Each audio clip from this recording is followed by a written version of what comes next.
Hello friends, good morning. আজকে আমাদের দীঘার ডে 2। তো সকাল সকাল উঠে পড়েছি, এখন 4:30 মতন বাজে, কিন্তু এখানে খুবই একটু মেঘলা, কুয়াশা আছে কুয়াশা আছে কুয়াশা আছে। তো তো সানসেটটা ভাবলাম দেখবো। তো সেইভাবে সানসেটটা সম্ভবত দেখা যাবে না, কারণ কুয়াশা রয়েছে প্রচুর পরিমাণে।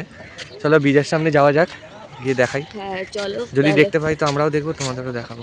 আর আজকে সারাদিনটা কী কীভাবে কাটাই, কী কী করি না করি, সবটাই তোমাদেরকে দেখাবো। এই দেখো সমুদ্র কত দূরে। আমরা এরকম প্রথমবার দেখলাম যে সমুদ্র এতটা দূরে। দীঘার এতটা দূরে দেখিনি, বলো? এর আগের বারে হ্যাঁ, গেছিলাম, এতটা দূরে ছিল না। কাছেই ছিল, কিন্তু এখন মনে হয় প্রচুর ভাটা হয়ে গেছে। আর ঠিক বকখালির মতন লাগছে। আমরা যখন বকখালি গেছিলাম তখন বকখালির সমুদ্রটা এত দূরেই থাকতো, কিন্তু এটা তো এগিয়ে আসে, আবার একটু পরেই জলটা বেলায়। তো পাথরের থেকে দেখো অনেকটা দূরে সমুদ্র, অনেক দূরে। আর দেখো চারিদিকে কুয়াশা। এত বেলা বেলা বলতে এখানে তো 7টার মধ্যে আলো হয়ে যায়। 7টা বাজে তো, কাছাকাছি চলে এসছে। তাও অন্ধকার, মনে হচ্ছে ভোর 5টা। কি ভাল লাগছে মনোরম দৃশ্যটা। আর দেখো এখানে মনে হয় কাঁকড়া আছে। ফুটো করা আছে। এই দেখো, এই একটা তারা মাছ দেখতে পেলাম। তো আমি এখন ওকে বলছিলাম, দেখো এটা তারা মাছ না? বলছে হ্যাঁ। তো তারা মাছ। বাবা নরম তলতল করছে, ভাল লাগে। তো এই গাড়িতেও এখন উঠছে। এই তো একটু আস্তে আস্তে চালিও। ওরে বাবালে, ওরে বাবালে, ওরে বাবালে, ওরে বাবালে। এই যে আমার মেয়ে আমরা এখন সমুদ্রে নামবো, বালতি আমার নিয়ে মেয়ে এখন এই জল বালি কিনে তুলতে এনেছে। যাচ্ছে। আমি এই আমার মেয়ের জন্য বল কিনেছি, তো এখন এই যাবো, চান টান দিয়ে করি। এই আমার মেয়ে একটা বালতি কিনেছে, বালি তুলবে এখন, খেলনা কিনেছে।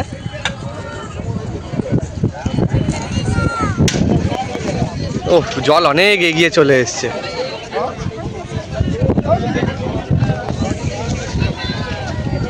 আর বালতিতে জল তুলতে হবে। ওই জল বালি এখন আমি সমুদ্রে গেছিলাম, তারপর টিফিন করেছি, করে আমরা এখন উড়িষ্যা প্রায় বর্ডারের কাছাকাছি চলে এসেছি। উড়িষ্যা বর্ডার পার হয়ে গেছি। উড়িষ্যা বর্ডার পার হয়ে গেছি, মানে উড়িষ্যায় ঢুকে পড়েছি। এটা আমরা কোথায় আছি? তালসারি। ওই চন্দ্রকেশ্বর মন্দির আছে। দীঘা থেকে মোটামুটি 7.5 কিলোমিটার।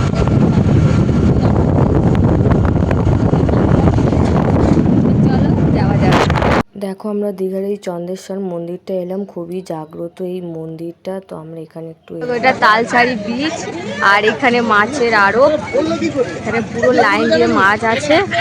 আর ওই যে কাঁধে ব্যাগ গেছে মাছ দেখতে, ও আর মেয়ে। আর এই দেখো এখানে বোট, এই যে অনেক নৌকো টৌকো আছে।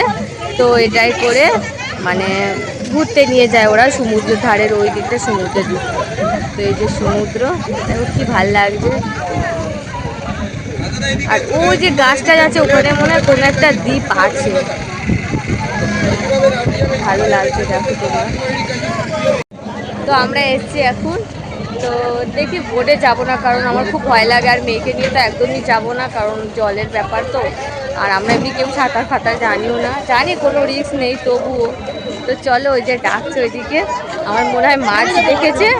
আমিও তো মাছের কোনো ইন্টারেস্ট নেই, মানে আমার মেয়ে আর ওর বাবা দুজনেই পাগল মাছের জন্য। তো চলো মাছ দেখতে যাবো, ওই যে মাছ দেখার জন্য ডাকছে আমাকে কীভাবে।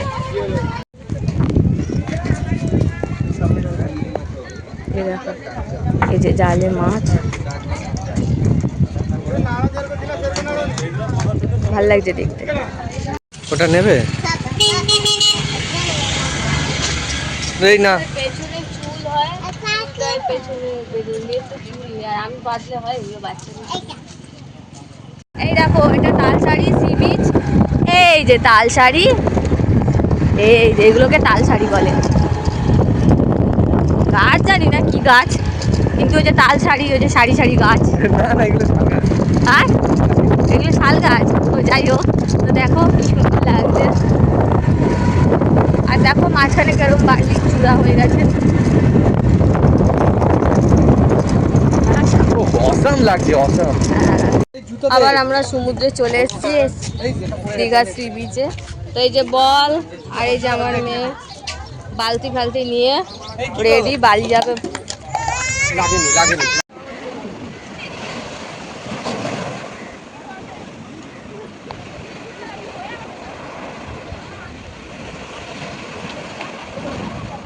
এই যে বাপ বেটি পোজ দেবে বলে এখন আমরা ফটো তুলছি, তার তার মধ্যেই আমি একটু ভিডিও করে নিলাম।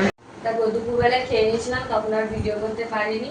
তো এসে সমুদ্র থেকে এত লম্পঝম্প হয়েছে যে শরীর ক্লান্ত হয়ে গেছে, তো ঘুমিয়ে পড়েছিলাম। এখন দেখো এই ড্রেসটা কিনেছি মলে, তো এখন এই ড্রেসটা পরেছি, পরে আজকে আমি বেরোচ্ছি।